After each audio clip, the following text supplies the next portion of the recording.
کی جانب متوجہ رہیں.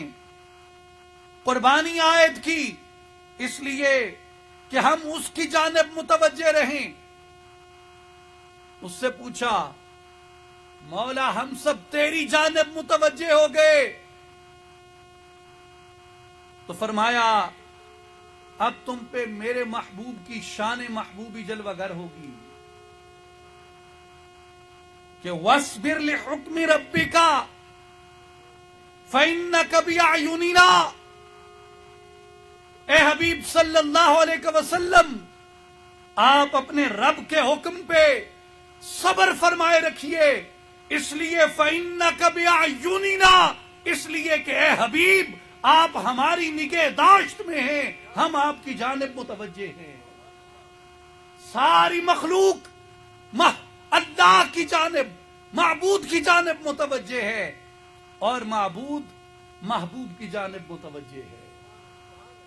اور ہر ایک کے اوپر اللہ کی رضا کو حاصل کرنا لازم کیا کہ اس کی رضا کے پیچھے بھاگو، اس کی خوشنودی کے پیچھے بھاگو، اس کی خوشنودی کو حاصل کرو. مگر اپنے محبوب مصطفیٰ صلی اللہ علیہ وآلہ وسلم کو اس دنیا کے اندر یہ شان عطا فرمائی کہ جب مصطفیٰ کریم صلی اللہ علیہ وآلہ وسلم آپ ارادہ مبارک فرماتے ہیں کہ قبلہ ہمارا اقصی کی طرف تھا، بیت المقدس کی طرف تھا.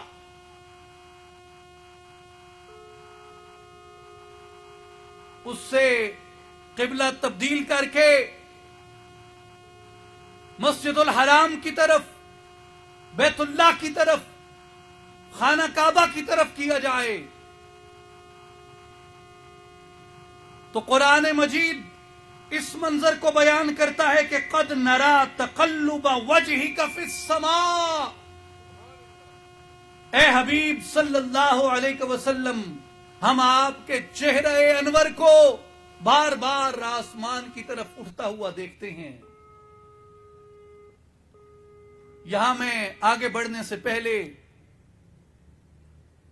ایک بات عرض کر دوں جسے امام ابو القاسم القشیری رحمت اللہ تعالی علیہ نے بیان کیا. آپ فرماتے ہیں کہ لوگوں، نبی پاک علیہ الصلوۃ والسلام نے اللہ تبارک و تعالی کی بارگاہ میں تبدیلی قبلہ کی دعا نہیں کی تھی. تبدیلی قبلہ کی دعا نہیں کی تھی. تبدیلی قبلہ کے لیے سوال بھی نہیں کیا تھا کہ مولا میرا سوال ہے کہ ہمارا قبلہ مسجد اقصی سے تبدیل کر کے مسجد حرام کی طرف لوٹا دے. ہم نے یہ سوال تو نہیں دیکھا، یہ دعا بھی نہیں دیکھی. تو فرماتے ہیں کہ محض حضور صلی اللہ علیہ وآلہ وسلم کے قلب اطہر میں یہ ارادہ آیا، یہ خیال آیا کہ قبلہ مسجد اقصی سے مسجد حرام کی طرف تبدیل ہو جائے. تو امام قشیری رحمت اللہ علیہ فرماتے ہیں کہ اللہ تبارک و تعالی نے حضور صلی اللہ علیہ وآلہ وسلم کے ارادہ مبارک پر یہ احکام مبارک بھیجے کہ حضور یہ ارادہ کر کے آسمان کی طرف دیکھ رہے تھے. اور امام قشیری فرماتے ہیں کہ آسمان کی طرف دیکھنا اس لیے تھا کہ مولا میں ارادہ کر کے بیٹھا ہوں، جبریل ابھی تصدیق لے کے نہیں آیا. تو فرمایا کہ نبی پاک علیہ السلام کے ارادے کو بھی اللہ نے پاکی عطا فرمائی ہے. جس طرح حضور صلی اللہ علیہ وآلہ وسلم کے اسوہ شریفہ کو پاکی عطا فرمائی، حضور علیہ الصلوۃ والسلام کے اعمال کو پاکی عطا فرمائی، حضور علیہ الصلوۃ والسلام کے زبان مبارک سے نکلنے والے الفاظ کو پاکی عطا فرمائی، حضور صلی اللہ علیہ وآلہ وسلم کی آل اور اطرت کو پاکی عطا فرمائی، حضور صلی اللہ علیہ وآلہ وسلم کی ازواج کو پاکی عطا فرمائی، حضور صلی اللہ علیہ وآلہ وسلم کے اوپر نازل ہونے والی کتاب کو پاکی عطا فرمائی، ہر تحریف سے، ہر تبدیلی سے اس کو پاک کر دیا، ہر ملاوٹ سے اس کو پاک کر دیا۔ حضور صلی اللہ علیہ وآلہ وسلم کے لعاب دہن کو پاکی عطا فرمائی۔ نبی پاک علیہ الصلوۃ والسلام کے قدم مبارک جس دھرتی پہ پڑ جائیں اس دھرتی کو پاک کر دیا، احد کو پاک کر دیا، اور بیماریوں کے گڑھ یثرب کو مدینہ طیبہ بنا دیا۔ گویا جہاں نبی پاک سے جس چیز کو نسبت ہو جاتی ہے وہ چیز پاک ہو جاتی ہے، تو ارادہ جو نبی پاک کے سینے میں جلوہ گر ہوتا ہے، اللہ نے حضور کے ارادے، حضور کے خیال کو بھی پاکی عطا فرمائی ہے۔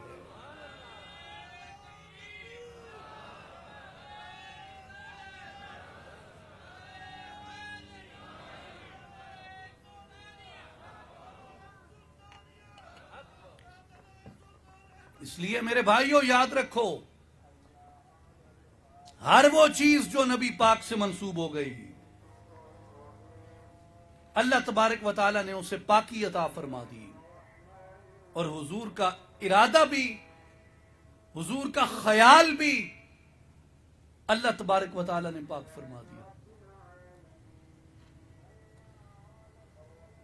اور حضور صلی اللہ علیہ وآلہ وسلم اگر ارادہ فرما لیں کہ مسجد اقصی سے مسجد حرام کی طرف قبلہ تبدیل کر دیا جائے، تو قرآن مجید فرماتا ہے فَلَنُوَلِّيَنَّكَ قِبْلَةً تَرْضَاهَا، اے حبیب جس بات پہ آپ راضی ہوں گے ہم اسی جانب قبلے کو پھیر دیں گے۔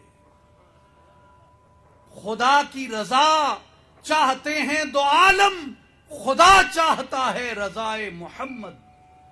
ساری دنیا حضور کی رضا کی متلاشی اس لیے ہونی چاہیے، اور وہ اللہ نے اس جانب رغبت دلائی اس لیے کہ اللہ تبارک و تعالی اپنے حبیب مکرم صلی اللہ علیہ وآلہ وسلم کی رضا چاہتا ہے۔ وَلَسَوْفَ يُعْتِيكَ رَبُّكَ فَتَرْضَىٰ، اے حبیب صلی اللہ علیہ وسلم اس دنیا میں بھی جس طرح ہم آپ کی رضا چاہتے ہیں کہ جدھر آپ چاہیں گے، جدھر آپ راضی ہوں گے ادھر قبلے کو پھیر دیں گے، اور اے حبیب قیامت کے دن بھی جب تک آپ راضی نہیں مصطفیٰ کی رضا چاہتا ہے۔ میرے بھائیوں اور بزرگوں، اللہ تبارک و تعالی نے نبی پاک صلی اللہ علیہ وآلہ وسلم کے ذکر مبارک کو اس لیے اپنے ذکر مبارک کے ساتھ بلند فرمایا، اور ایک دن جبریل امین علیہ السلام نبی پاک علیہ السلام کی بارگاہ اقدس میں حاضر ہوئے۔ حضرت ابو سعید خدری رضی اللہ تعالیٰ عنہ کی روایت ہے، جسے امام ابن حبان نے اور امام ابو یعلا موصلی رحمت اللہ علیہما دونوں نے بیان فرمایا کہ جبریل امین حاضر ہوئے اور عرض کی، یا رسول اللہ صلی اللہ علیہ وسلم، آپ کا رب فرماتا ہے کہ کیا آپ کو معلوم ہے کہ ہم نے آپ کے ذکر کو کیسے بلند کیا ہے؟ جبریل کہتے ہیں کہ یا رسول اللہ، آپ کا رب پوچھتا ہے کیا آپ کو معلوم ہے کہ ہم نے آپ کے ذکر کو کیسے بلند فرمایا؟ تو آپ صلی اللہ علیہ وآلہ وسلم نے فرمایا کہ جبریل، یہ تو اللہ ہی بہتر جانتا ہے کہ اس نے میرے ذکر کو کیسے بلند کیا۔ تو جبریل امین عرض کرتے ہیں کہ یا رسول اللہ، آپ کا رب فرماتا ہے اذا ذکرت معی، اے حبیب ہم نے آپ کے ذکر کو ایسے بلند کیا ہے کہ جو میرا ذکر کرے گا ساتھ میں تیرا ذکر بھی کرے گا، جو میرا ذکر کرے گا ساتھ آپ کا ذکر بھی کرے گا۔ اس لیے عاشقوں نے کہا کہ خدا کا ذکر کرے ذکر مصطفیٰ نہ کرے، ہمارے منہ میں ہو ایسی زبان خدا نہ کرے۔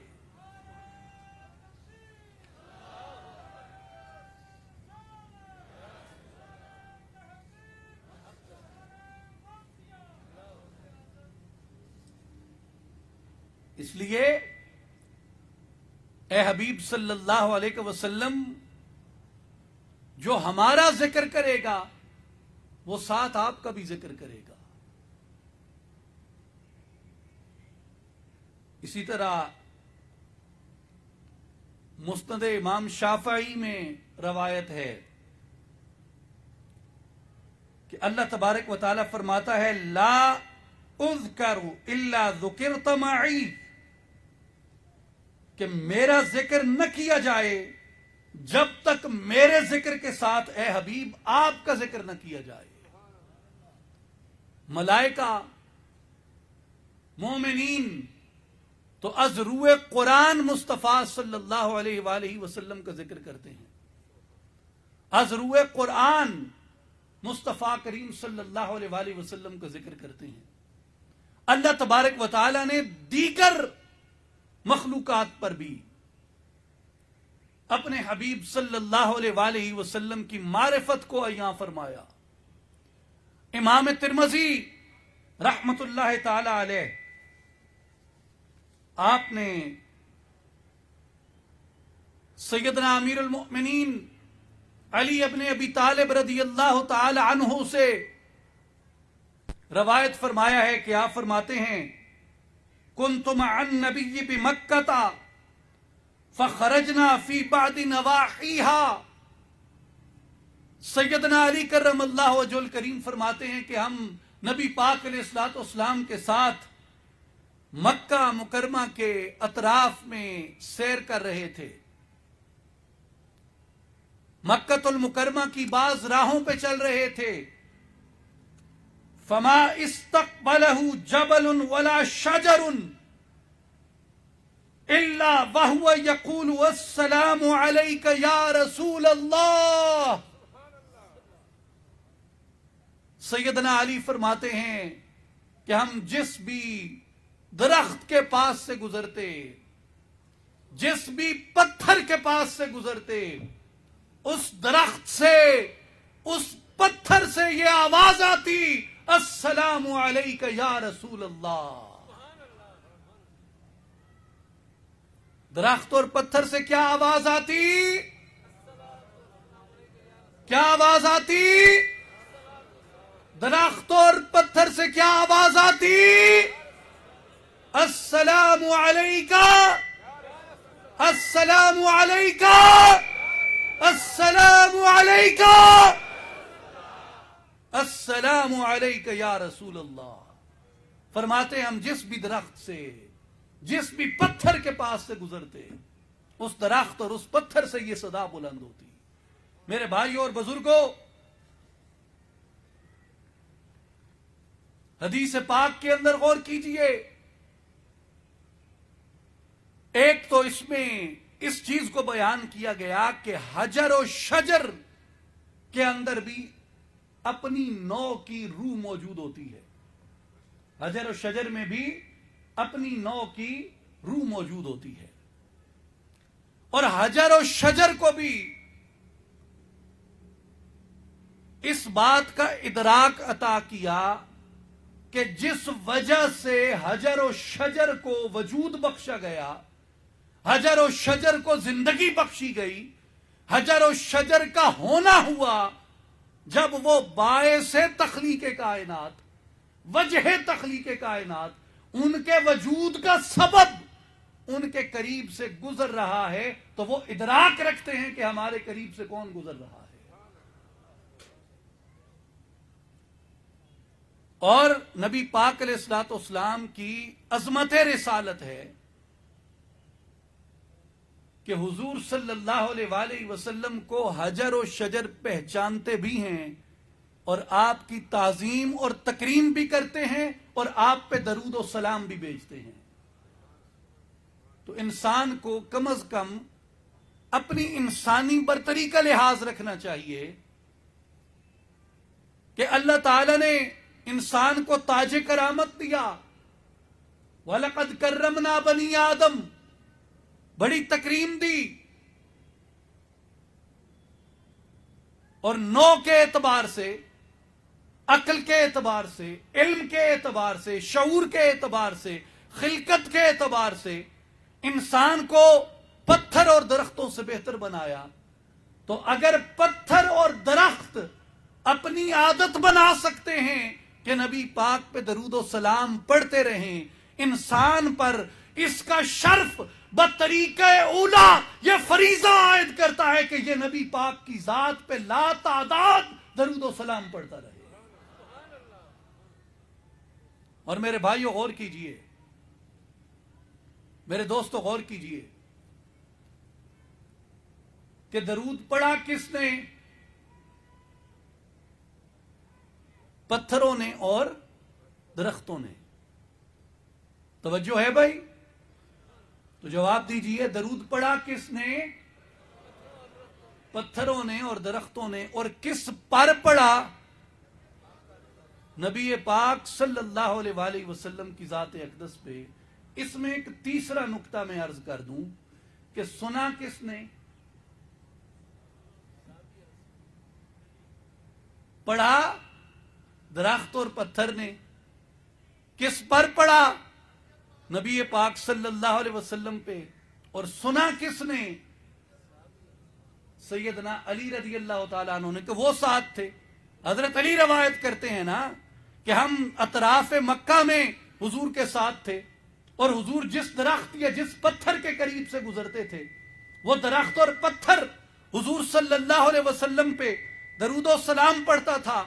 تو میرے بھائیوں اور بزرگوں، یہ جملہ یاد رکھ لیجئے کہ جہاں اس حدیث پاک میں کمال و رفعت ذکر مصطفیٰ ہے، وہیں اس حدیث پاک کے اندر کمال علم مرتضیٰ ہے. رضی اللہ تعالی عنہ کو ایسی قوت سماعت عطا فرمائی جو پتھروں کی بولی بھی جانتے ہیں، درختوں کی بولی بھی جانتے ہیں. یہ جامع الترمذی کی حدیث ہے، ابواب المناقب میں. تو میرے بھائی اور بزرگوں، یہ کان کیسے پیدا ہوتے ہیں؟ یہ کان کیسے آتے ہیں کہ انسان ندائے غیب سننے کے قابل ہو جاتا ہے؟ سماعت صدائے غیب سننے کے لائق ہو جاتی ہے. کانوں کے اندر یہ قوت کیسے پیدا ہوتی ہے؟ علامہ محمد اقبال رحمۃ اللہ علیہ نے اپنی تصنیف مبارکہ اسرار خودی میں ایک باب لکھا، در شرح اسماء علی مرتضیٰ، سیدنا علی اور مرتضیٰ رضی اللہ تعالیٰ عنہ کے اسماء کی شرح میں. اور اس میں حکیم الامت حضرت علامہ اقبال رحمۃ اللہ علیہ نے سیدنا علی المرتضیٰ رضی اللہ تعالیٰ عنہ کے ایک وصف کی تعریف کی، اور جو لقب آپ کو نبی اکرم صلی اللہ علیہ وآلہ وسلم نے عطا فرمایا، ابو تراب. ابو باپ کو کہتے ہیں اور تراب مٹی کو کہتے ہیں. علامہ اقبال فرماتے ہیں کہ ابو تراب کا مطلب یہ ہوتا ہے، جو اس کا لفظی معنی ہے، لفظی ترجمہ ہے، وہ یہ ہے مٹی کا باپ. تو مٹی کا باپ ہونے سے کیا مراد ہے؟ تو علامہ اقبال فرماتے ہیں کہ مٹی کا باپ ہونے سے مراد یہ ہے کہ بو تراب این خاک را تسخیر کرد. توجہ میری طرف، یہ کیا ہے؟ یہ جسم ہے نا، جسم مٹی کی طرف اشارہ کیا جاتا ہے. عام طور پہ عرف میں مٹی کی طرف اشارہ کیا جاتا ہے کہ یہ وجود خاکی یا پیکر آب و گل یا مختلف استعارے اس کے مٹی کی طرف ہیں، خاک کی طرف ہے. کہ بو تراب این خاک را تسخیر کرد، گلے تاریک را اکسیر کرد کہ ابو تراب نے یعنی علی المرتضی رضی اللہ تعالی عنہ نے اپنے جسم کی مٹی کو فتح کر لیا، اپنے جسم کی مٹی کو فتح کر لیا، اپنے جسم کی مٹی کو تسخیر کر لیا۔ این گلے تاریک را اکسیر کرد، اکسیر کا ایک اشارہ سونے کی طرف بھی ہوتا ہے، جس کو علم اکسیر کہتے ہیں، کیمیا گری بھی کہتے ہیں، کہ جس سے تانبا سونا بن جاتا ہے، پتھر ہیرا بن جاتے ہیں۔ تو اکسیر وہ ہوتا ہے جس کے اندر جلوہ بھی پایا جائے، جس کے اندر چمک اور دمک پائی جائے، اور گلے تاریک ایک ظلمت بھری مٹی۔ تو علامہ فرماتے ہیں کہ جب انسان جب تک اپنے جسم کو مسخر نہیں کرتا، اپنی خاک پہ فاتح نہیں بنتا، تب تک اس کا جسم ایک تاریک مٹی ہے۔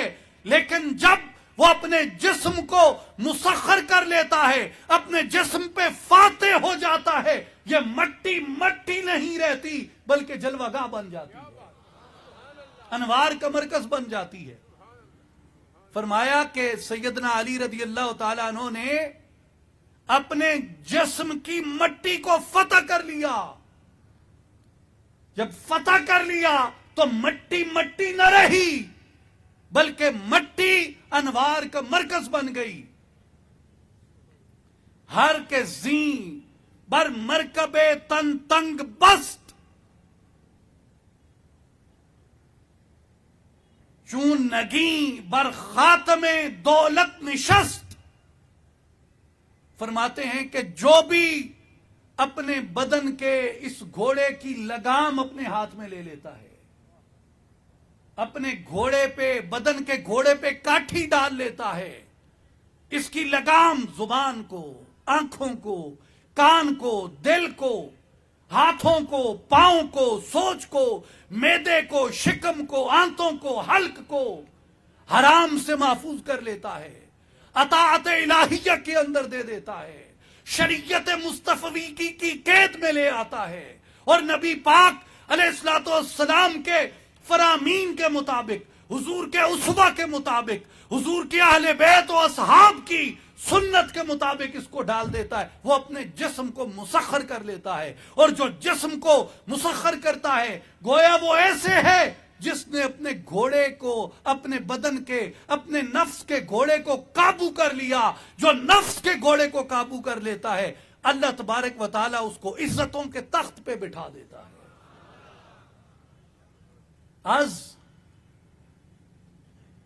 از خداگاہی ید اللہ کند،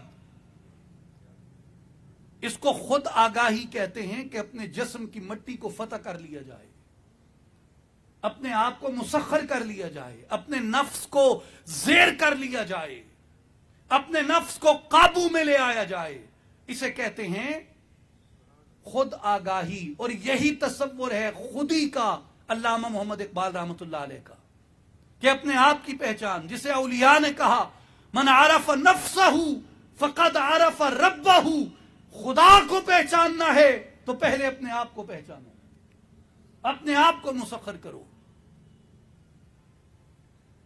اس لیے فرمایا کہ از خدا گاہی ید اللہ کند، جب اپنے آپ کو پہچانو گے تو تمہارے ہاتھوں میں یہ طاقت آ جائے گی کہ وہ یدہ التی یبطش بہا، میں اس کے ہاتھ بن جاتا ہوں جن سے وہ پکڑتا ہے۔ تمہارے ہاتھوں کی طاقت میں اس کا نور اور اس کی تائید شامل ہو جاتی ہے۔ از خدا گاہی ید اللہ کند، از ید اللہ شہنشاہی کند، جب ید اللہ آ جاتی ہے تو دنیا پہ تمہاری حکومت آ جاتی ہے، بحر و بر کی ہر چیز تمہارے اوپر مسخر کر دی جاتی ہے۔ یہ کیا ہے؟ یہ اپنے بدن کی مٹی کو مسخر کرنا ہے، اپنے آپ کو مسخر کرنا ہے۔ تو ہے فاتح عالم خوب و زشت، تجھے کیا بتاؤں تیری سرنوشت، کہ اللہ نے تجھے اس عالم خوب و زشت کا فاتح بنایا. عالم خوب و زشت سے مراد اگر یہ خارجی کائنات لی جائے, اگر یہ باہر کی دنیا لی جائے, تو اس دنیا کے اندر خیر و شر ہے. اس دنیا کی خیر و شر کی طاقتوں پہ اللہ تعالی نے انسان کو قدرت عطا کی, قوت تسخیر عطا کی. اور سیدنا پیران پیر شیخ عبد القادر جیلانی رحمۃ اللہ علیہ فرماتے ہیں کہ لوگوں, جس طرح اس عالم آب و گل کے اندر, اس عالم رنگ و بو کے اندر خیر و شر کے مار کے پھیلے ہوئے ہیں, کبھی اپنے وجود میں اتر کے دیکھو, تمہارا وجود بھی اس کائنات کی وسعت سے کم نہیں ہے. تمہارے وجود کے اندر بھی خیر و شر کے لشکر موجود ہیں. فاتح عالم خوب و زشت, عالم خوب و زشت سے مراد خارجی کائنات بھی ہو سکتی ہے, اور عالم خوب و زشت سے مراد داخلی سطح پہ اقبال کے تصور خودی کے اندر انسان کا اپنا داخل بھی ہو سکتا ہے, جہاں انسان کے اندر کیا کیا چیزیں موجود ہیں. ایک طرف نفس بٹھا دیا, ایک طرف شیطان بٹھا دیا. حضرت سلطان العارفین سلطان باہو رحمۃ اللہ علیہ نے کتنا آسان کر کے یہ فلسفہ سمجھایا کہ صورت نفس امارہ دی. نفس امارہ کیا ہے؟ صورت نفس امارہ دی, کوئی کتا گلر کالا ہو, کھبے پاسوں اندر بیٹھا, دل دے نال سنبھالا ہوں. یعنی یہ دل ہے لیفٹ سائڈ پہ الٹی طرف, یہاں دل ہے, اور دل کے بالکل سیدھا نیچے جہاں ناف ہے, ناف کی الٹی طرف, یعنی دل کے نیچے ناف کی الٹی طرف مقام نفس ہے. آپ فرماتے ہیں کہ کھبے پاسوں اندر بیٹھا, دل دے نال سنبھالا ہوں, کوکے ٹوکے لہو پیو سے منگے چرب نوالا ہوں, اے بدبخت ہے وڈا ظالم باہو کرسی اللہ ٹالا ہوں. تو شر کی قوت بھی انسان کے داخل میں موجود ہے. یعنی جسے اقبال نے اپنے شعر میں زشت کہا اور جسے خوبی کہا, وہ کیا ہے؟ وَنَحْنُ أَقْرَبُ إِلَيْهِ مِنْ حَبَلِ الْوَرِيدِ, ہم بندے کی شاہ رگ سے بھی زیادہ اس کے قریب ہیں. لا يَسِعُنِي أَرْضِي وَلَا سَمَائِي وَلَكِنْ يَسِعُنِي فِي قَلْبِ عَبْدِ الْمُؤْمِنِ. ہم زمین و آسمان میں نہیں سماتے, بلکہ ہماری سمائی بندے مومن کے دل کے اندر ہے. تو ایک طرف نفس بٹھا دیا, ایک طرف اپنا نور رکھ دیا, اور کہا بندے اپنے باطن میں اتر, اپنی فطرت کے مطابق اسی کا ہو جا جو تیری فطرت ہے. اگر فطرت سلیم رکھتا ہے تو تو نور کے پیچھے جائے گا, فطرت خبیث رکھتا ہے تو نفس کے پیچھے جائے گا. اس لیے دونوں طاقتیں رکھ دیں. تو ہے فاتح عالم خوب و زشت, اللہ نے تجھے یہ طاقت عطا کی ہے کہ تو عالم خوب و زشت کا فاتح ہو کے اپنے اندر کو فتح کر سکے, اپنے آپ کو مسخر کر سکے, اپنے آپ کی تسخیر کر سکے. مجھے وہ حکایت یاد آتی ہے مثنوی شریف کی, جو مولانا جلال الدین رومی رحمۃ اللہ علیہ نے لکھی. فرماتے ہیں کہ ایک بادشاہ تھا, اس کے دربار میں دو گروہ رہتے تھے. ایک چینیوں کا گروہ تھا, چائنا کے باشندے, اور دوسرا رومیوں کا گروہ تھا جو ملک روم سے تھے. تو دونوں میں ہمیشہ اپنے فن کی سبقت کا, اپنے فن کی عظمت کا ایک تعصب رہتا تھا. تو ایک مرتبہ بادشاہ نے کہا کہ چلو بھائی, دونوں کو موقع دیا جائے کہ یہ اپنے اپنے فن کا اظہار کریں, اپنا اپنا فن ظاہر کریں. تو جو رومی تھے ایک دیوار ان کو دے دی, اور جو چینی تھے ایک دیوار ان کو دے دی, اور درمیان میں پردہ لگا دیا. اب ایک دیوار ادھر ہے, ایک دیوار ادھر ہے, اور درمیان میں پردہ ہے. چینی رومیوں کی طرف نہیں جھانک سکتے, اور رومی چینیوں کی طرف نہیں جھانک سکتے. اور دونوں نے نقش و نگار کرنا تھا، تو ان کو کچھ دن ملے۔ چینیوں نے اپنی دیوار پہ چینی نقش و نگار کرنا شروع کیے،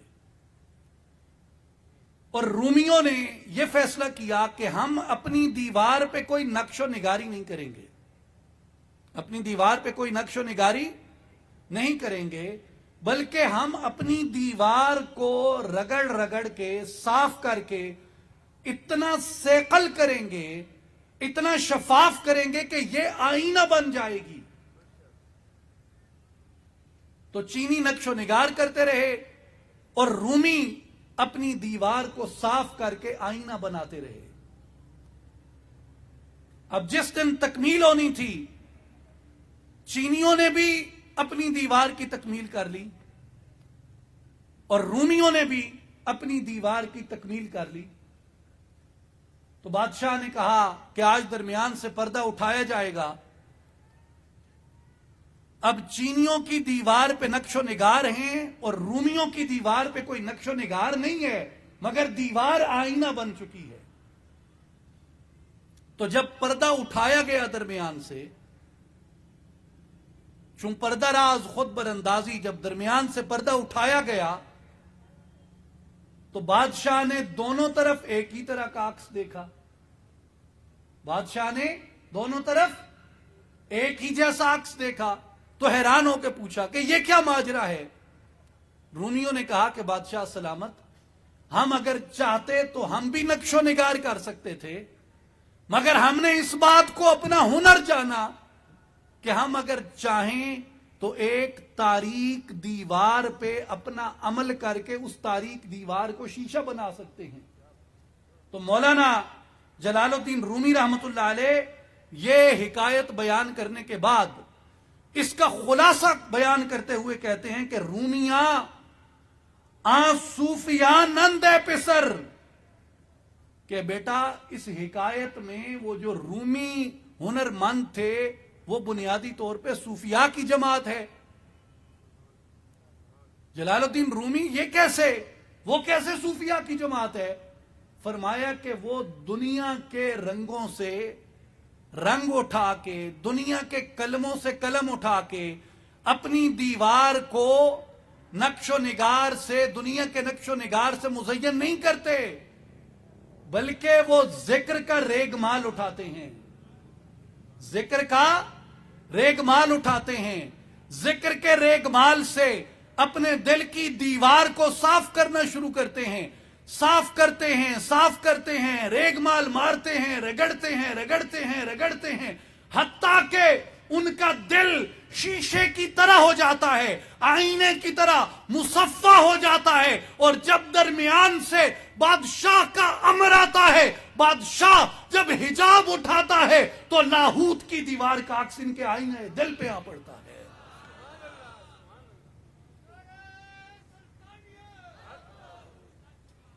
جس وقت اولیاء اپنے دل کے اوپر ذکر کے ریگمال سے اپنا ہنر شروع کرتے ہیں تو جیسے بدن تاریک ہوتا ہے تو دل کے اندر وہ صفائی پیدا ہونا شروع ہو جاتی ہے، دل صاف اور پاک ہونا شروع ہو جاتا ہے اور آئینہ بن جاتا ہے۔ اور آئینہ بننے کے بعد اس کی منزل کیا ہے؟ اس کی منزل یہ ہے کہ وہ نقش جو عالم ارواح میں یہ دیکھتا تھا، وہ انوار جو اسے اس بدن کی ظلمت سے پہلے نصیب تھے، وہ اس کے آئینے دل کے اوپر پڑتے ہیں۔ اور جب تک دل صاف نہ ہو، جب تک دل پاک نہ ہو، اس وقت تک وہ نقش و نگار اس کو اپنے آئینے کے اوپر نظر نہیں آتے۔ آئینے کا صاف ہونا ضروری ہے۔ اگر نقش سامنے آ بھی جائے، آپ ایک زنگ آلود آئینے کا تصور کیجئے، ایک آئینہ ہے جس پہ گرد و غبار لگی ہے، جس پہ زنگ لگا ہے، کیا آپ اس کے سامنے کھڑے ہو کے اپنی صورت دیکھ سکتے ہیں؟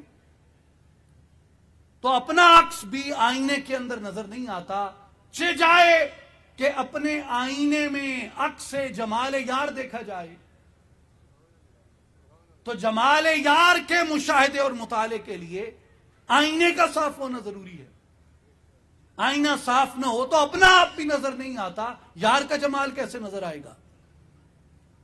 تو آئینے کو صاف کرنا پہلے ضروری ہے. اور جب آئینہ صاف ہوتا ہے تو آئینہ کیا چیز ہے میرے بھائی اور بزرگوں؟ آئینہ انسان کا دل ہے, اور جو اصل آدمیت ہے, جو اصل انسانیت ہے میرے بھائی اور بزرگوں, اولیاء اللہ کے نزدیک, صوفیاء کاملین کے نزدیک, انسان کا اصل اس کی محض ہڈیاں, گوشت, پوست اور ڈھانچہ نہیں ہے. اس کی فصاحت, بلاغت, یہ اس کا ایک ظاہری معیار تو ہو سکتا ہے اس کے حسن کا, اس کے فن اور ہنر کا, لیکن اس کے اندر کی انسانیت کی آئینہ داری کسی اور چیز کے اندر ہے. اور وہ کس میں ہے؟ مولانا جلال الدین رومی رحمت اللہ علیہ کی حکایت بیان کرتے ہیں. ایک شخص بازار میں جا رہا تھا, اس نے ایک بزرگ کو دیکھا. دن کے اجالے میں اس نے ہاتھ میں چراغ پکڑا ہوا تھا. اب کوئی تک نہیں بنتا کہ آپ دن کا اجالا ہو اور یہاں کوئی آدمی موبائل کی ٹارچ روشن کر کے بیٹھا ہو تو آپ اس سے پوچھیں گے بھائی خیر ہے, سیٹ ٹھیک ہے, کیا ضرورت پیش آئی ہے بھائی دن میں ٹارچ؟ تو مولانا فرماتے ہیں کہ ایک شخص دن کے ٹائم وہ ٹارچ روشن کر کے پھر رہا تھا. اور ویسے ہمارے جو بھائی فیصل آباد کے ہیں, پرانی زبان میں جس کو لائل پور کہتے ہیں, ہم جنگ والے آپ کے پڑوسی ہیں, اور ہمارے ہاں یہ مشہور ہے کہ برے وقت سے بچیں, آسمانی بلاؤں سے بچیں, اور لیل پوریوں کی جگت سے بچیں. اللہ تعالیٰ نے جو حصے مزاح اور طنز کا جو مادہ اور ملکہ لیل پور والوں کو دیا ہے وہ شاید اس خطے میں کسی اور کو نہیں ملا. مجھے ایک دوست بتا رہے تھے کہ بھئی ہم عمرے پہ گئے, یہاں فیصل آباد سے جا رہے تھے, تو حاجیوں نے احرام باندھے ہوئے تھے سب نے, اور جہاز میں بیٹھے تھے سب احرام باندھ کے. تو جہاز میں بعض دفعہ ٹربولنس آتی ہے, جہاں ایئر پیچز میں وہ کمی زیادتی ہوتی ہے, تو بڑی فلائٹس, چھوٹی فلائٹ ساری ٹربولنس کا شکار ہوتی ہیں, ڈولتی ہیں تھوڑی. تو کہتے ہیں بھئی ایک جگہ جاتے جاتے وہ جیسے ٹربولنس آئی نا تو جہاز پورا تھر تھرانے لگا. کہتے ہیں ہماری اگلی سیٹ پہ ایک معمر خاتون عمر رسیدہ تھیں, احرام باندھے ہوئے بیٹھی ہیں, اور جیسے جہاز میں ٹربولنس آئی نا تو ساتھ والے سے پوچھتی ہیں پتر کتے کچے تے تو نہیں لے گیا؟ تو کہتے ہیں بھائی فیصل آباد والوں کو تو اللہ نے اتنا حصے لطافت اور حصے مزاح دی ہے کہ یہ حالت احرام میں بھی نہیں چھوڑتے. تو کوئی آدمی اب ٹارچ روشن کر کے بیٹھا ہو دن کے اجالے میں, تو آپ اس سے پوچھیں گے نا بھائی تمہیں کیا ہوا ہے, خیریت ہے؟ تو مولانا فرماتے ہیں کہ ایک بزرگ نے دیکھا کہ کوئی شخص دن کے اجالے میں چراغ اٹھا کے گھوم رہا تھا. تو اس سے کسی شخص نے پوچھا کہ دن کے اجالے میں چراغ لے کے ڈھونڈ رہے ہو؟ دی شیخ باد چراغ ہمیں گرد گرد شہر, کہ ایک بزرگ جو تھا وہ دیا اٹھا کے شہر میں گھوم رہا تھا. میں نے کہا کہ بابا کیا ڈھونڈ رہے ہو دن کے وقت دیا جلا کے؟ تو کہنے لگا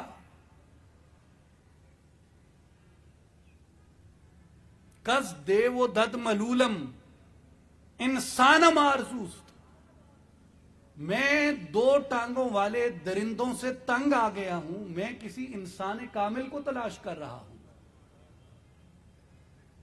تو میں نے اسے کہا کہ یہ سارے جو بنی آدم ہیں تیری آنکھوں کے سامنے ہیں, بازار انہی سے روشن ہے, دکانیں انہی کی ہیں, بازار انہی کا ہے, خریدار یہی ہیں, فروخت یہی کرتے ہیں, تو اس بازار میں سارے انسان ہی ہیں.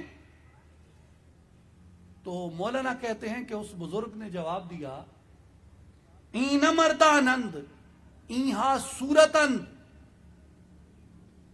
مردے نانند کشتہ شہوتند۔ مولانا فرماتے ہیں کہ اس بزرگ نے جواب دیا کہ یہ آدم نہیں ہیں، یہ تو محض آدم کی صورت رکھتے ہیں، یہ مرد نہیں ہیں، یہ زندہ نہیں ہیں، یہ شہوتوں کے اور لالچ کے مارے ہوئے ہیں۔ ان کے می بینی خلاف آدمند نیستند آدم غلاف آدمند، کہ یہ جو تو دیکھتا ہے یہ آدم نہیں ہیں، یہ آدم کے خلاف کوئی چیز ہیں۔ نیستند آدم، یہ آدم نہیں ہے، غلاف آدمند، بلکہ آدم کا غلاف ہیں، انہوں نے آدم کو اندر چھپایا ہوا ہے۔ یہ جو باہر تو دیکھتا ہے یہ آدمی نہیں ہے، یہ غلاف آدمی ہے، یہ آدمی نہیں ہے، یہ غلاف آدمی ہے۔ تو مولانا فرماتے ہیں کہ اس بزرگ نے کہا کہ آدمی را آدمیت لازم است، اود را گر بو نباشد ہیزم است۔ تو میں نے کہا کہ پھر آدمی کیا ہوتا ہے؟ اگر یہ ظاہری جسم کو دیکھ کے تم آدم نہیں مان رہے تو آدم کیا ہوتا ہے؟ تو اس بزرگ نے کیا کیا؟ اس نے لکڑی اٹھا کے دی، ہیزم اٹھا کے دیا، ایندھن اٹھا کے دیا، اور اس نے کہا کہ اس کو اود کی طرح جلاؤ گے یا اسے اود کہو گے؟ میں نے کہا نہیں۔ کہتا ہے کیوں؟ میں نے کہا یہ لکڑی ہے۔ کہتا ہے تو پھر اود کیا ہوتا ہے؟ میں نے کہا ہوتا اود بھی لکڑی ہے مگر اس میں خوشبو ہوتی ہے۔ تو وہ کہنے لگا کہ بیٹا جب تک لکڑی میں خوشبو نہ آ جائے اسے لکڑی اور ایندھن ہی کہیں گے، اسے اود نہیں کہتے، اسے لکڑی اور ایندھن ہی کہتے ہیں۔ اسی طرح انسان کے باہر کو اگر دیکھ رہے ہو تو یہ تو ایندھن ہے اور لکڑی ہے، اود کی خوشبو تو اس کے اندر موجود ہوتی ہے۔ تو آدمیت کیا ہے؟ آدمیت کی مثال اود سے دی کہ اود کیا ہے؟ کہا اود لکڑی کا ظاہر نہیں، اود لکڑی کے باطن کا نام ہے۔ انسان اس بندے کے ظاہر کا نام نہیں، انسان اس کے اندر چھپا ہوا ہے، اس کے اندر پوشیدہ ہے۔ اس کو تلاش کرو، اسے ڈھونڈو۔ جب تک تم اسے تلاش نہیں کرتے، اسے نہیں ڈھونڈتے، اس تک رسائی حاصل نہیں کرتے تو آدمیت لحم و شحم و پوست نیست، گوشت کو، ہڈیوں کو، چمڑے کو آدمی نہیں کہا جا سکتا۔ تو کہا کہ پھر آدمیت کیا ہے؟ اس بزرگ نے جواب دیا آدمیت جز رضائے دوست نیست، آدمیت دوست کی رضا کے علاوہ کچھ نہیں۔ آدمیت یہ ہے کہ اپنے آپ کو اپنے مالک کی چاہت کے سپرد کر دیا جائے۔ اور مالک کی چاہت کیا ہے؟ کنت کنزا مخفیا فاحببت ان اعرف فخلقت الخلق لیعرف۔ میں ایک چھپا ہوا خزانہ تھا، میرا ارادہ بنا کہ میں پہچانا جاؤں، میں نے اپنی پہچان کے لیے اس مخلوق کو پیدا فرمایا۔ تو خالق کی چاہت کیا ہے؟ خالق کی چاہت یہ ہے کہ میرا بندہ میری تلاش کرے، میرا بندہ میرا بن جائے، میرا بندہ میری جستجو کرے، میرا بندہ میری آرزو کرے، میرا بندہ میرا بندہ بن جائے، میرا بندہ میرے عشق میں غوطہ ہو جائے، اور میرے بندے کے اندر سے سوائے میری طلب کے، سوائے میرے شوق کے، سوائے میری محبت کے ہر چیز جل جائے۔ اس لیے اولیاء نے کہا العشق نار یحرق ما سوى المعشوق، عشق ایسی آگ ہے جو معشوق کے علاوہ ہر لگن کو سینے سے جلا دیتی ہے۔ تو وہ عشق ہے، وہ عشق جب تک سینے میں پیدا نہیں ہوتا، میرے بھائی اور بزرگوں، عجیب بات ہے کہ ہم آخرت میں بھی اپنے حواس بدن کے قیدی ہوتے ہیں اور اپنے حواس باطنیہ کی جانب متوجہ نہیں ہوتے۔ اللہ تعالیٰ نے انسان کو جتنے بدن دیے، جتنے وجود دیے، اتنے حواس عطا کیے. غور کریں، ایک ظاہر انسان کا بدن ہے، اس میں پوشیدہ انسان کی عقل ہے، اور اس میں پوشیدہ انسان کا جہان باطن ہے. انسان کے ظاہر کو حواس دیے، سونگھنے کی قوت دی، سننے کی حس دی، دیکھنے کی حس دی، چھونے کی حس دی، اور ذائقے کی حس دی. اسی طرح انسان کی عقل کو حواس عطا کیے. ایک قوت مشترک ہے، پھر قوت خیال ہے، پھر قوت واہمہ ہے، پھر قوت حافظہ ہے، اور پھر انسان کی قوت متصرفہ ہے. اسی طرح انسان کے اندر اللہ تعالیٰ نے حواس عطا کیے، جسے صوفیاء کاملین نے نفسی، قلبی، روحی، سری، خفی، اخفا. تو جس طرح انسان کے ظاہر کے حواس ہیں، اسی طرح انسان کے عقل کے حواس ہیں. جس طرح انسان کے عقل کے حواس ہیں، اسی طرح انسان کی روح کے، انسان کے باطن کے حواس ہیں. ہم اس دنیا میں آتے ہیں تو جسم سے معاملہ کرتے ہیں، تو جسم ہمارا اچھی خوشبو سونگھ کے خوش ہوتا ہے، اچھی غذا حاصل کر کے خوش ہوتا ہے، اچھے نظارے کو دیکھ کے خوش ہوتا ہے، اچھی بات کو سن کے خوش ہوتا ہے، اچھی چیز کو چھو کے خوش ہوتا ہے.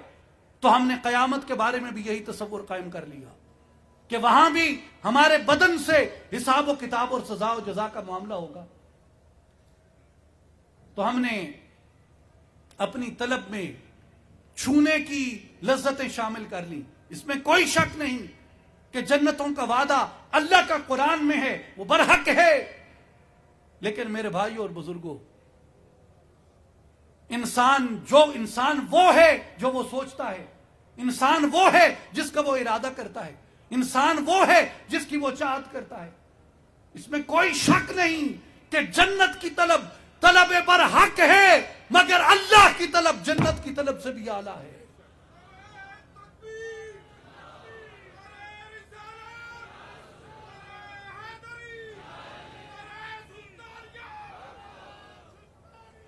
اس میں کوئی شک نہیں کہ انسان کو چاہیے کہ اپنے بدن کی خیر مانگے.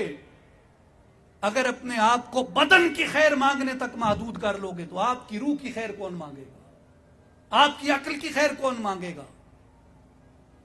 میرے بھائیوں اور بزرگوں، میرے دوستوں اور ساتھیوں، اس میں کوئی شک نہیں کہ راحت بدن حاصل کرنا انسان کی جستجوؤں میں ایک جستجو ہے، مگر راحت روح کا متلاشی کون ہوتا ہے؟ اولیاء، جسے یہ تخصیص کی گئی کہ خلق سے اولیاء، اولیاء سے رسل. تو خلق سے اولیاء افضل ہیں عام لوگوں سے. اولیاء کیوں افضل ہیں؟ اولیاء اس لیے افضل ہیں کہ وہ راحت بدن کی بجائے راحت روح کے متلاشی ہوتے ہیں. وہ اپنے اندر کی راحت کو تلاش کرتے ہیں، اپنے اندر کی اس حقیقت کے متلاشی ہوتے ہیں، اور یہ دیکھتے ہیں کہ میرے مالک نے مجھے شرف کیا عطا کیا. چاند تارے پیدا کیے تیری ضیاء کے واسطے، کھیتیاں سرسبز کی تیری غذا کے واسطے، جانور پیدا کیے تیری وفا کے واسطے. یہ سب کچھ بنایا تیرے لیے اور تو خدا کے واسطے. یہ ہر چیز تیرے لیے کام کر رہی ہے. کھیتیاں تیرے لیے سرسبز ہوتی ہیں. کون سرسبز کرتا ہے؟ آگ تیرے لیے گرم ہوتی ہے تیری راحت کے لیے. آگ کو کس نے تپش دی؟ تیری راحت کے لیے. سورج آپ کے لیے روشنی کر کے کھڑا ہے. سورج کو روشن کس نے کیا؟ آپ کے لیے. بعد از اذان اختتامی کلمات میں عرض کرتا ہوں.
اللهم صل على سيدنا ومولانا محمد وعلى آل محمد واصحاب محمد وازواج محمد وبارک وسلم وصلی علیہ. میرے بھائی اور بزرگوں، یہ سب کچھ اللہ تعالیٰ نے آپ کے لیے بنایا، آپ کی راحت کے لیے، آپ کی روشنی کے لیے، آپ کے سکون کے لیے، آپ کی زندگی کے لیے. مگر آپ کو کس کے لیے پیدا کیا؟ اپنی ذات کے لیے. ہر طلب سے اعلیٰ طلب اللہ کی طلب ہے، ہر چاہت سے اعلیٰ چاہت اللہ کی چاہت ہے، ہر شوق سے اعلیٰ شوق اللہ کا شوق ہے، ہر محبت سے اعلیٰ محبت اللہ کی محبت ہے، ہر عشق سے اعلیٰ عشق اللہ کا عشق ہے، ہر لگن سے زیادہ اعلیٰ قیمتی روشن لگن اللہ کی لگن ہے. تو میرے بھائیوں اور بزرگوں، جو اولیاء کی تعلیمات ہیں، جو پیران پیر سیدنا شیخ عبد القادر جیلانی رضی اللہ تعالیٰ عنہ کی دعوت ہے، جو سلطان العارفین حضرت سخی سلطان باہو رحمت اللہ تعالیٰ علیہ کی دعوت ہے، جو حضرت خواجہ اجمیر شیخ معین الدین اجمیری رحمت اللہ تعالیٰ علیہ کی دعوت ہے، جو حضور بابا صاحب خواجہ فرید الدین گنج شکر قدس سرہ العزیز آپ کی دعوت ہے، جو سلطان الاولیاء خواجہ خواجگاں حضرت شاہ نقشبند بہاؤالدین رحمت اللہ علیہ کی دعوت ہے. وہ کس جانب ہے؟ وہ کہتے ہیں کہ لوگوں، یہ ساری جتنی تم چیزوں کے طالب ہوتے ہو، ہر طلب تمہیں کہیں نہ کہیں نفع دے گی. کوئی جسم میں، کوئی عقل میں، کوئی دنیا میں، کوئی آخرت میں، کوئی ظاہر میں، کوئی باطن میں، ہر جگہ پہ ہر طلب تمہیں تمہاری سوچ کے مطابق نفع دے گی. لیکن وہ طلب جس میں خسارے کا امکان ہی نہیں ہے، وہ اللہ کی طلب ہے. تم کسی طلب کے بارے میں ضمانت سے نہیں کہہ سکتے کہ یہ طلب کا بیڑا تمہیں صحیح سلامت کنارے چڑھا دے گا، مگر اللہ کی طلب کا بیڑا ایسا محفوظ بیڑا ہے، وہ کشتی نوح ہے جس پہ تم سوار ہو گئے، باحفاظت پار اتر گئے. اور شرف انسانی یہی ہے کہ انسان اپنے مالک کو پہچانے، اپنے خالق کو پہچانے. اپنے مالک کو نہ پہچانے تو محتاج ملوک، اور پہچانے تو ہیں تیرے گدا دارا و جم. اگر تو اپنے بادشاہ کو نہیں پہچانتا، اپنے مالک کو نہیں پہچانتا، تو تیرا مقدر غلامی ہے. لیکن اگر اپنے مالک کو پہچانتا ہے، اپنے مالک کی طرف تو دیکھنے کی صلاحیت رکھتا ہے، تو فرماتے ہیں کہ تیرے گدا دارا و جمشید اور دارا جیسے بادشاہ تیرے در دولت پہ گداگروں کی طرح کھڑے ہیں. شرف انسانی یہ ہے کہ انسان اصل کی طلب کرے، اصل کی تمنا کرے، اصل کے پیچھے دوڑے. قرآن مجید میں فرمایا هو الذی خلق لکم ما فی الارض جمیعا، وہی ہے جس نے پیدا کیا زمین کو اور اس میں جو کچھ بھی ہے. کس کے لیے؟ لکم، تیرے لیے. تیرے لیے پیدا کیا اس نے، آپ سب کے لیے پیدا کیا جو کچھ زمینوں کے اندر ہے. شرف انسانی کیا ہے؟ اللہ تعالیٰ نے نفس انسانی کی قسم اٹھائی، وَنَفْسٍ وَمَا سَوَّاهَا، اور قسم ہے نفس انسانی کی اور اس کے استوار کرنے والی ذات کی. میرے بھائی اور بزرگوں، وَلَقَدْ كَرَّمْنَا بَنِي آدم، ہم نے اولاد آدم کو تاج کرامت عطا کیا، اور ان کے جد اعلیٰ کو ابو البشر کو ہم نے مسجود ملائک بنایا.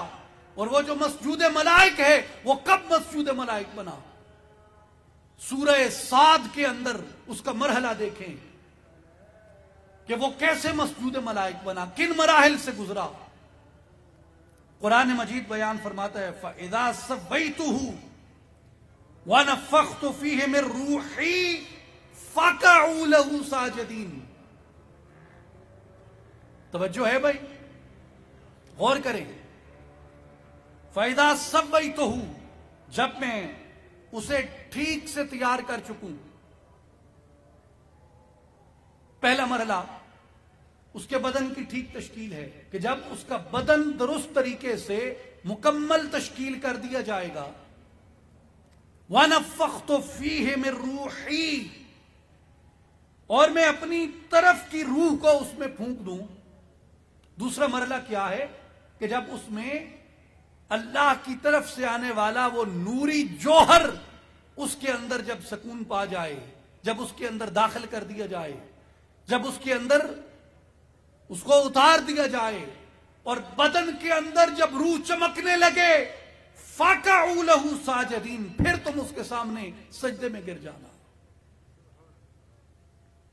تو پہلا مرحلہ کیا ہے؟ پہلا مرحلہ انسان کی تشکیل بدن کا. دوسرا مرحلہ انسان کی بدن کے اندر اس کی روح کے نور کے جگمگانے کا. تو پہلا مرحلہ کیا ہے؟ پہلا مرحلہ بندگی کا شریعت ہے، آداب شریعت ہیں، اعمال شریعت ہیں، اور نبی پاک علیہ الصلوۃ والسلام کا وہ پاک پاکیزہ راستہ ہے جس کی صحابہ کرام نے، اہل بیت اطہار نے، تابعین نے، تبع تابعین نے، اکابرین نے، علماء نے، متکلمین نے، فقہاء نے، ائمہ مجتہدین نے جس راستے کی حفاظت کی، جس پہ تربیت کی ہماری، ہمیں قرآن سکھایا، ہمیں آداب سکھائے، ہمیں تلاوت سکھائی، ہمیں فرائض سکھائے، ہمیں آداب سکھائے، ہمیں حقوق سکھائے، ہمیں احکامات سکھائے، ہمیں پلید سے پاک ہونا سکھایا، ہمیں شر سے خیر کی طرف آنا سکھایا، ہمیں حرام سے حلال کی طرف آنا سکھایا، ہمیں ان آداب سے آگاہ کیا. یہ ہمارے ظاہر کی تشکیل تھی کہ سب سے پہلے آداب شریعت کو سیکھو، احکام شریعت کو سیکھو، فرائض کو سیکھو. جب یہ آداب سیکھ لو تو سمجھ جاؤ کہ تم نے وجود آدم کا پہلا مرحلہ مکمل کر لیا، کہ تمہارا جسم ٹھیک سے تیار ہو گیا. فَإِذَا سَوَّيْتُهُ، اب تم ٹھیک سے تیار ہو چکے ہو. اب تمہاری تکمیل انسانیت کے لیے اور تمہارے اس شرف انسانی کے حصول کے لیے جس چیز کی ضرورت ہے وہ کیا ہے؟ وَنَفَخْتُ فِيهِ مِن رُوحِي، اس ظلمت بدن کے اندر، اس بدن کی تاریکی کے اندر اس کی اصلاح جب آ گئی تو اس اصلاح کے بعد اس کے اندر اب روح نے جگمگانا ہے. اس روح کی تلاش کرو، اس روح کی بیداری کا اہتمام کرو، اس روح کی تنویر کا اہتمام کرو، اس روح کے روشن ہونے کا اہتمام کرو. اور جب وہ روح روشن ہوتی ہے تو پھر انسان اپنے اصل شرف کو حاصل کرتا ہے. اور وہ شرف کون سا ہے؟ وہ شرف انسانی ہے. جب یہ علامہ اقبال رحمۃ اللہ علیہ فرماتے ہیں کہ فرشتوں سے بہتر ہے انسان ہونا مگر اس میں لگتی ہے محنت زیادہ، تو وہاں پہ انسان کا جو رتبہ ہے، انسان کا جو مقام ہے، وہ اپنے اس اصل شرف کو جا پہنچتا ہے جس وجہ سے اس کو اشرف المخلوقات کہا گیا. اور اگر یہ اس شرف کی نگہداشت نہیں کرتا، اس شرف کی نگہبانی نہیں کرتا، میرے بھائی اور بزرگوں، آپ یہ بات بخوبی جانتے اور سمجھتے ہیں کہ کامیابی اور ناکامی کا معیار اللہ نے قرآن مجید میں بیان کر دیا. قد افلح من تزکا، کامیاب تم میں سے وہی ہے جو اپنے نفس کو روشن کر لیتا ہے، جو اپنے نفس کو پاک کر لیتا ہے، اپنے نفس کی اصلاح کر لیتا ہے، اپنے نفس کو تابندہ کر لیتا ہے، اپنی روح کو زندہ کر لیتا ہے.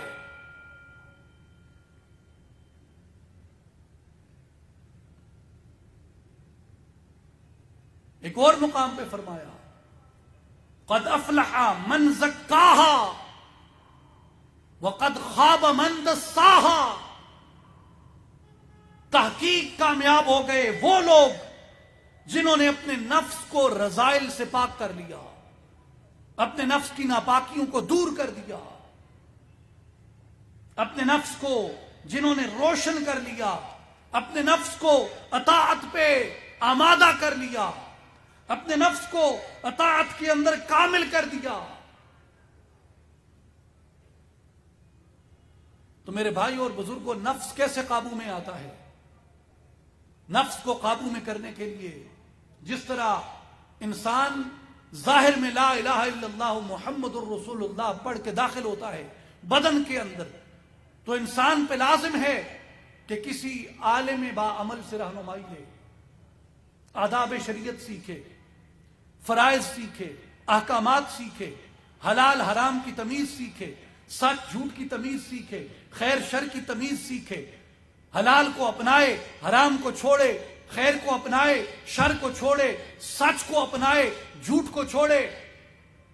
یہ لازم ہے انسان پہ کسی عالم با عمل کی نگرانی میں۔ اور میرے بھائیوں اور بزرگوں، یاد رکھیں کہ اولیاء کا راستہ شریعت کا راستہ ہے،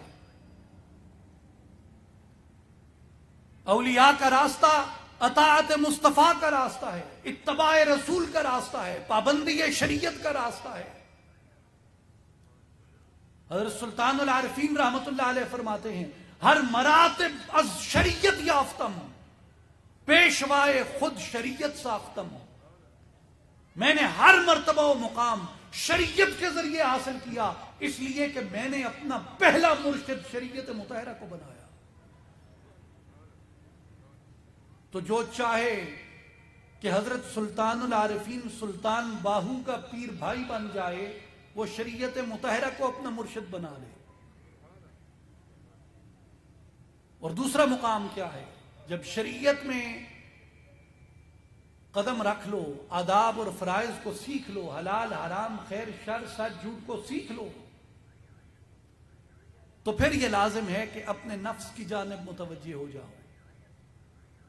اور جو نفس کی اصلاح ہے، یہاں اب آپ کا مرحلہ شروع ہوتا ہے جب انسان شریعت پہ عمل پیرا ہو کے طریقت میں قدم رکھتا ہے۔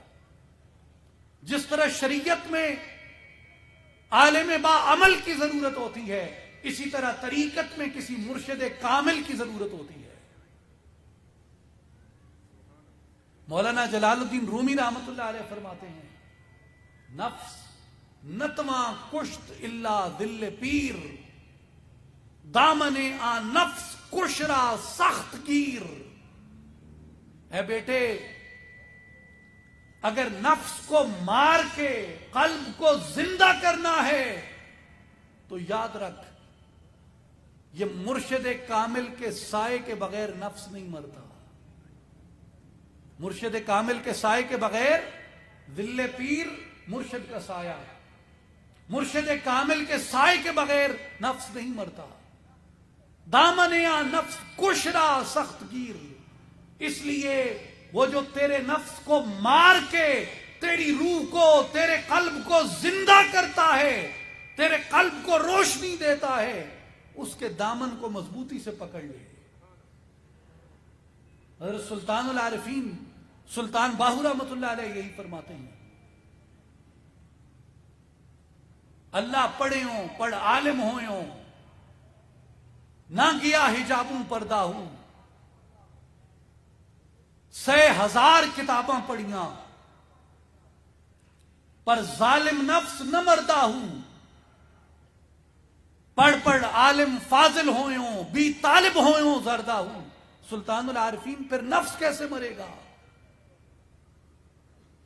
آپ فرماتے ہیں کہ باج فقیراں کسے نہ ماریا حضرت باہو، ظالم چور اندردہ ہوں۔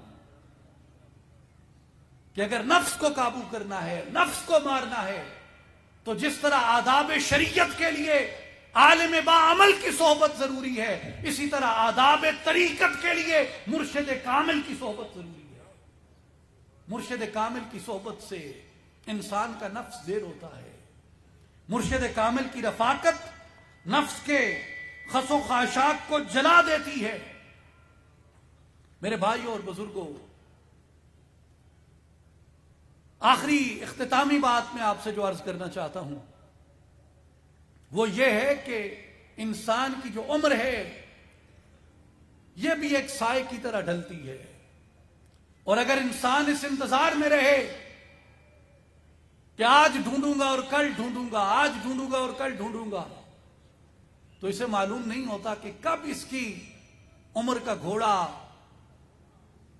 اس کی رکاب سے نکل جائے. مولانا رومی ایک حکایت بیان فرماتے ہیں کہ ایک شخص نے ایک راہ گزر پہ ایک کانٹے دار درخت لگا دیا. تو جو بھی مسافر گزرتے اس کی ملامت کرتے کہ بیٹا یہ کیا لگایا ہے تم نے؟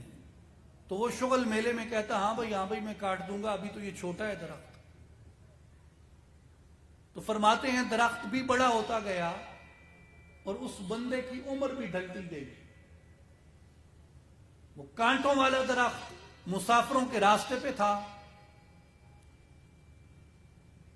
تو جو بھی گزرتا اس کے پاؤں لہو لہان ہوتے، مسافروں کو تکلیف ہوتی. تو حضرت مولانا فرماتے ہیں کہ بادشاہ تک بھی اس کی یہ بات پہنچی کہ اس نے عمر کے فلاں حصے میں یہ درخت لگایا تھا. تو بادشاہ نے کہا کہ یہ اسی شخص کی سزا ہے، اسے بلا کے کہو کہ جا کے کاٹے. تو جب وہ شخص درخت کاٹنے گیا تو حضرت مولانا فرماتے ہیں کہ تنا بھی موٹا ہو چکا تھا، جڑیں بھی گہری ہو چکی تھی، اور وہ شخص بھی نحیف اور کمزور ہو چکا تھا کہ اس سے کلہاڑا بھی نہ اٹھایا جاتا. تو اب وہ سوچتا تھا کھڑے ہو کے کہ میں اس درخت کو کاٹوں تو کیسے کاٹوں.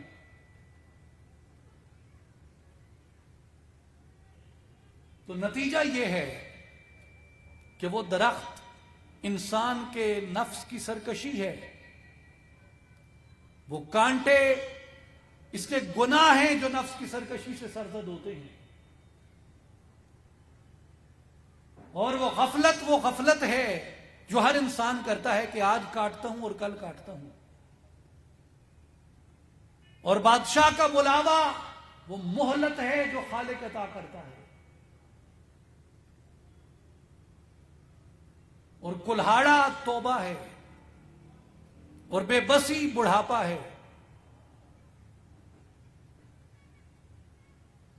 کہ اتنی دیر نہ کر دو کہ اس حصے میں پہنچ جاؤ جب ٹھیک سے توبہ بھی نہ ہو سکے اور کیے گئے اعمال کا کفارہ بھی نہ ہو سکے. جب ابھی ہاتھوں میں طاقت ہے، بازوؤں میں دم خم ہے، آنکھوں میں کچھ بینائی ہے، جسم میں کچھ توانائی ہے، کانوں میں سماعت ہے. میرے بھائیوں اور بزرگوں، اس وقت کو، اس ویلے کو ضائع نہیں کرنا چاہیے. اپنے آپ کو اس راستے کی طرف لانا چاہیے جو ہماری نجات کا، ہماری فلاح کا، ہماری کامیابی کا راستہ ہے. اور وہ راستہ قرآن کے نزدیک قد افلح من تزکا، وہ نفس کے تزکیے کا راستہ ہے، اولیاء اللہ کا راستہ ہے. جتنے بڑے بڑے ائمہ کرام تھے، خود حضرت امام اعظم ابو حنیفہ رحمۃ اللہ علیہ، امام شافعی رحمۃ اللہ علیہ، امام احمد ابن حنبل رحمۃ اللہ تعالی علیہ، اور وہاں سے لے کے اگر آج تک کی روایت پہ آیا جائے، جتنے اجل اکابر علماء تھے یہ صوفیاء کی صحبت اختیار کرتے، اس لیے کہ اولیاء کے پاس وہ ہنر ہے جس سے نفس کا سرکش گھوڑا انسان زیر کر سکتا ہے. اور حضرت سلطان العارفین سلطان باہو رحمۃ اللہ علیہ فرماتے ہیں، سے روزے سے نفل نمازاں سے سجدے کر کر تھکی ہوں، سے باری حج مکے کیتا دل دی دوڑ نہ مکی ہوں، چلے چلیے جنگل بھونے اس گل تھی ہوں نہ پکی ہوں، سب مطلب حاصل ہوئے یا حضرت باہو جد پیر نظر ایک تکی ہوں.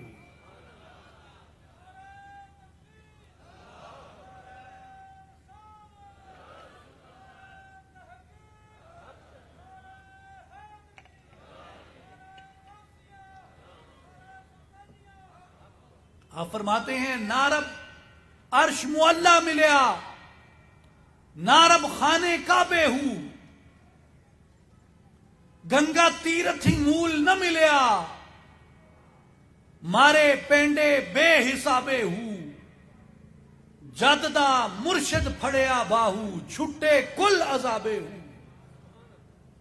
کہ جب انسان مرشد کامل کی رفاقت میں آتا ہے تو مرشد کامل انسان کو اسی طرح آداب سکھاتا ہے جو اندر کے آداب ہیں، کہ اپنے نفس کو کیسے قابو کرنا ہے، ذکر کی تپش کیسے دینی ہے، ذکر کی حرارت کیسے دینی ہے۔ اور جب تک ذکر کی وہ گرمی انسان کے اندر نہیں اترتی، اس وقت تک انسان کا یہ نفس قابو نہیں آتا۔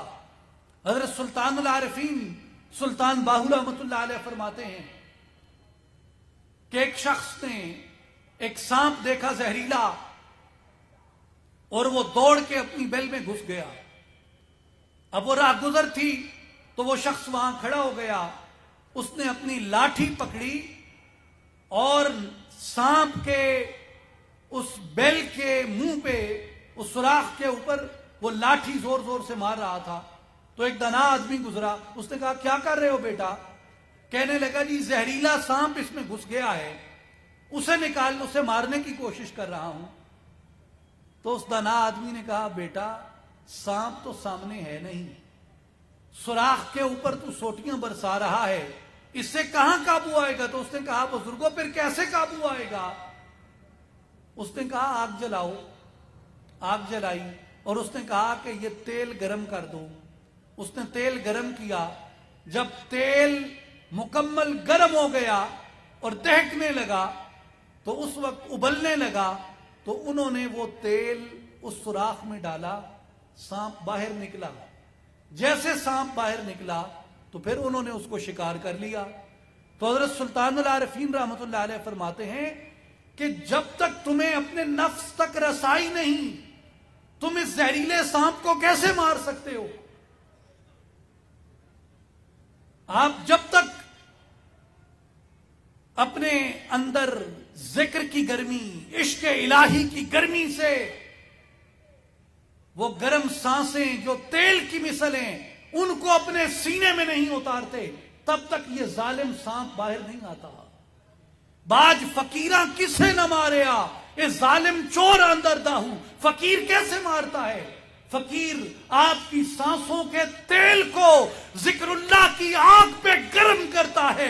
ذکر اللہ کی آگ پہ گرم یہ سانسیں جب سینے میں جاتی ہیں، وہ سانپ سینے میں مر جاتا ہے، آپ کو اپنے دشمن سے خلاصی مل جاتی ہے۔ حضرت سلطان باہو رحمۃ اللہ علیہ فرماتے ہیں کہ لوگوں، تمہارے دامن میں سیاہ ناگ گھس جائے اس سے تمہیں اتنا خطرہ نہیں ہے جتنا خطرہ اس نفس سے ہے جو تمہارے اندر گھسا بیٹھا ہے، جو تمہارے اندر چھپا بیٹھا ہے۔ میرے بھائیوں اور بزرگوں، یہ جو سانپ نفس کا ہے یہ اس سے زیادہ زہریلا ہے۔ اس سانپ سے ایک شخص مرے گا، دو شخص مریں گے، اور ہو سکتا ہے کہ باہر کے ناگ کا سر کچلا جائے، لیکن اگر یہ اندر کا نفس بے قابو ہو جائے تو مولانا جلال الدین رومی رحمۃ اللہ علیہ فرماتے ہیں بے ادب تنہا نہ خود را داشت بد، بلکہ آتش در ہما آفاق زد۔ کہ جو بے ادب ہوتا ہے، جس کا نفس بے قابو ہوتا ہے، وہ اکیلا نہیں مرتا، وہ پوری دنیا میں آگ لگا کے جاتا ہے۔ ایک سرکش کی سرکشی کا نقصان پوری انسانیت کو، پوری قوم کو ہوتا ہے۔ اس کی مثال دیتے ہوئے وہ کہتے ہیں کہ قوم موسیٰ کی طرف دیکھو،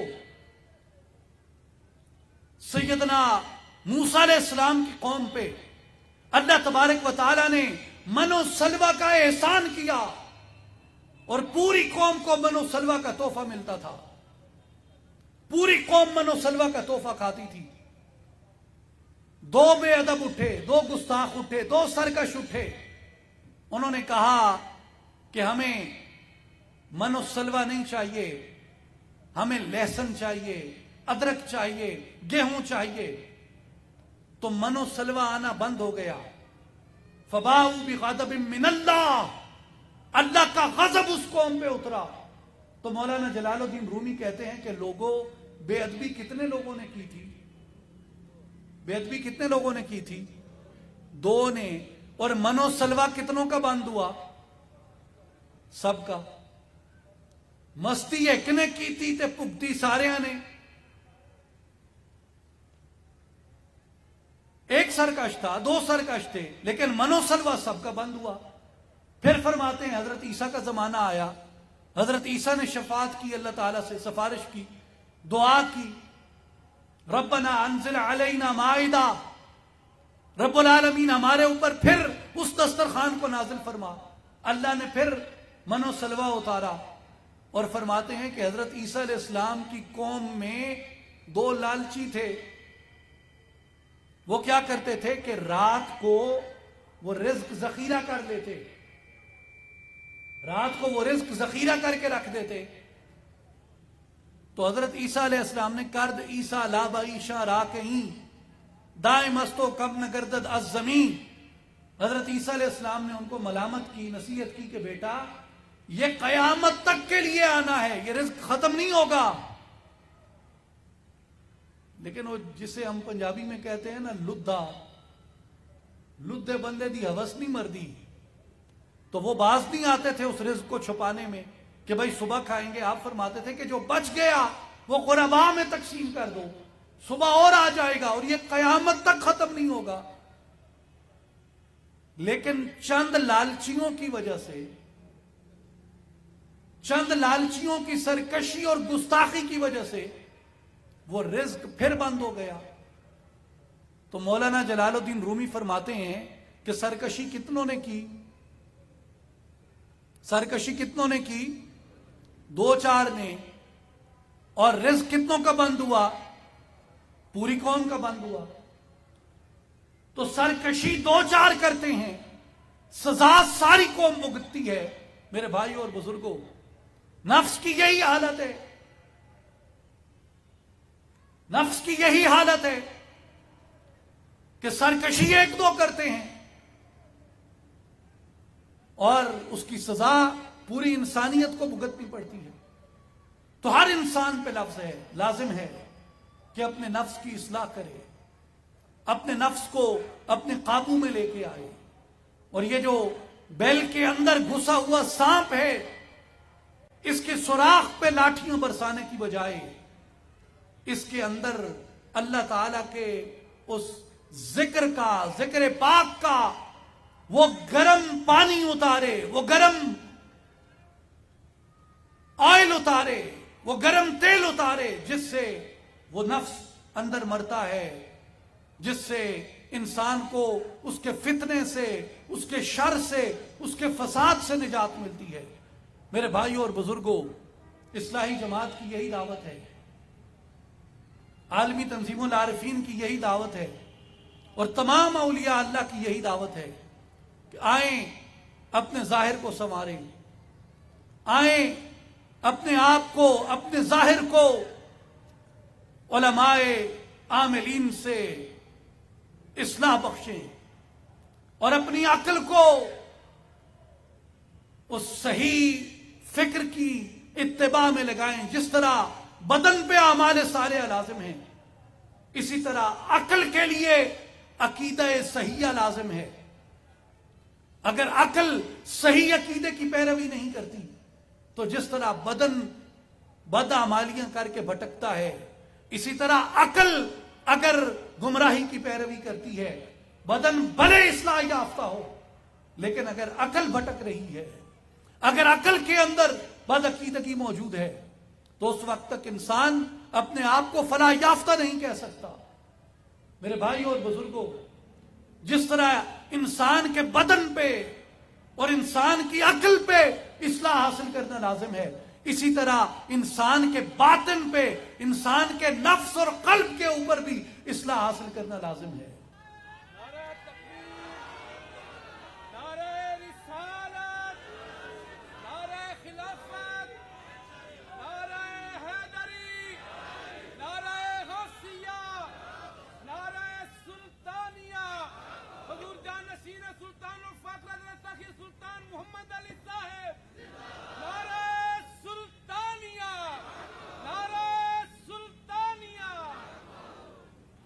تمام احباب اپنی نشستوں پہ تشریف رکھیں. ہماری خوش قسمتی اور خوش نصیبی ہے کہ جانشین سلطان الفقر سرپرست اعلیٰ اصلاحی جماعت و عالمی تنظیم العارفین حضور حضرت سخی سلطان محمد علی صاحب مسند صدارت پہ جلوہ فرما ہیں، اور آپ کی سرپرستی میں آپ کے زیر سایہ الحمدللہ یہ دعوت آج لاکھوں کروڑوں لوگوں تک پہنچ رہی ہے کہ آئیں، اپنے ظاہر کو اتباع شریعت میں ڈھالیں، اپنی عقل کو اتباع عقیدہ صحیحہ میں ڈھالیں، اور اپنے نفس کی شر سے، اپنے نفس کے فتنے سے نجات حاصل کریں، اور اس ذکر اللہ کو، اللہ کے اس اسم پاک کے ذکر کو حاصل کریں جس سے ہمارے قلب زندہ ہوتا ہے، ہماری روح بیدار ہوتی ہے، اور وہ تقاضے جو آدم علیہ السلام کے قرآن نے بیان کیے وہ ہمارے مکمل ہوتے ہیں کہ پہلے جسم کی اصلاح ہے، اور اس کے ساتھ علم آدم الاسماء کلہا، اس کی عقل کی اصلاح ہے، اور اس کے اندر اس کی نور کی تنویر، اس کے نور کا اجالا، اس کی روح کی روشنی ہے. اللہ تبارک و تعالی ہم سب کو بھی روشنی ظاہر اور روشنی باطن نصیب فرمائے. میں انہی الفاظ کے ساتھ اجازت چاہتا ہوں. الف اللہ چنبے دی بوٹی میرے من وچ مرشد لائی ہوں، نفی اسبات تا پانی ملیا ہر رگے ہر جائی ہوں، اندر بوٹی مشک مچایا جاں پھلن تے آئی ہوں، جیوے مرشد کامل یا حضرت باہو جیں بوٹی لائی ہوں. وآخر دعوانا ان الحمدللہ رب العالمین.